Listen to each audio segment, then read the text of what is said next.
آل Pakistan local government workers federation اور صدر KMC union Syed Zulfiqar Shah نے بلدیہ عظمیٰ کراچی سے مطالبہ کیا ہے کہ فرنٹ لائن پر کام کرنے والے سینیٹری ورکرز کو بھی حفاظتی سامان فراہم کیا جائے۔ سید ذوالفقار شاہ نے اپنے ایک بیان میں کہا کہ ملک میں کرونا وائرس کی وبا پھیلی ہوئی ہے اور جہاں ڈاکٹرز پیرامیڈیکل اسٹاف اپنی جانوں پر کھیل کر کورونا کے مریضوں کی خدمت کر رہے ہیں، وہیں سینیٹری ورکرز بھی صاف ستھرا ماحول فراہم کرنے کی کوشش کر رہے ہیں۔ لیکن افسوس کی بات یہ ہے کہ ڈاکٹرز ہوں یا پیرامیڈیکل اسٹاف، نرسز وغیرہ اور سینیٹری ورکرز، ان کو حفاظتی سامان فراہم نہیں کیا جا رہا اور ان کو نظر انداز کیا جا رہا ہے۔ عدالتی حکم کے باوجود بھی بلدیہ عظمیٰ کراچی ان کو مکمل حفاظتی سامان فراہم کرنے سے گریز کرتی دکھائی دے رہی ہے، جبکہ all Pakistan local government workers federation کے چیئرمین اور صدر KMC یونین ذوالفقار شاہ نے مزید کیا کہا، سنیے انہی کی زبانی۔ بسم اللہ الرحمن الرحیم۔ جیسا کہ آپ کے علم میں ہے کہ سینیٹیشن اسٹاف،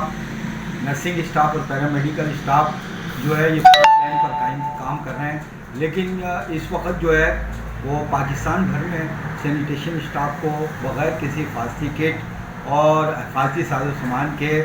میدان عمل میں اتار دیا گیا ہے۔ اس سلسلے میں سپریم کورٹ آف پاکستان نے بھی ہدایات دی ہیں، تمام صوبائی حکومتوں کو ہم نے درخواست بھی کی ہے، human rights commission of Pakistan نے بھی کوشش کی ہے، لیکن اس پہ معاملات حل نہیں ہو رہے۔ ابھی تک ہمارے سینیٹیشن اسٹاف جو ہے، جس میں بشمول سینیٹری ورکر ہیں، مقدم ہیں، سب انسپکٹر، انسپکٹر اور چیف صاحبان بھی ہیں، یہ تمام لوگ جو ہے وہ بغیر حفاظتی انتظامات کے جو ہے فیلڈ میں کام کر رہے ہیں، اور ہماری یہ درخواست ہے کہ اس سلسلے میں حکومت پاکستان اور چاروں صوبائی حکومتیں بشمول آزاد کشمیر اور گلگت بلتستان اس سلسلے میں توجہ دیں اور سپریم کورٹ کے احکامات کے تحت 20 تاریخ سے پہلے اس کا بندوبست کیا جائے، ورنہ جو ہے all Pakistan local government worker federation بھی اس سلسلے میں پارٹی بنے گی۔ اور ہم نے کوشش یہ کی ہے کہ cardinal bishop devices of Karachi, جو کہ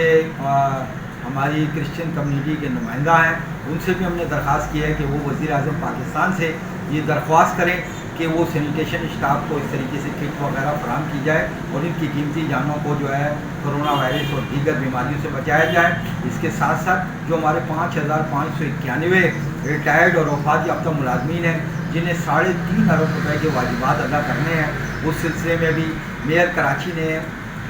وزیر اعظم پاکستان کو خط تحریر کیا ہے۔ میری تمام کراچی کے مینڈیٹ رکھنے والے تحریک انصاف یعنی حکمراں جماعت کے MNAs اور MPs سے درخواست ہے کہ وہ وزیر اعظم پاکستان کو اپنے اس کراچی شہر کے جو 40 سال اس شہر سے گندگی، غلاظت اور دیگر کام کرتے رہے، میونسپل سروسز پرووائڈ کرتے رہے، انہیں جو ہے یہ 3.5 ارب روپے کا پینشن ریلیف بیل آؤٹ پیکیج کے تحت رقم فراہم کی جائے تاکہ ان گھرانوں کے لوگوں کے چراغ بھی جلے جا سکیں۔ اور اسی سلسلے میں ہم نے کارڈنل بشپ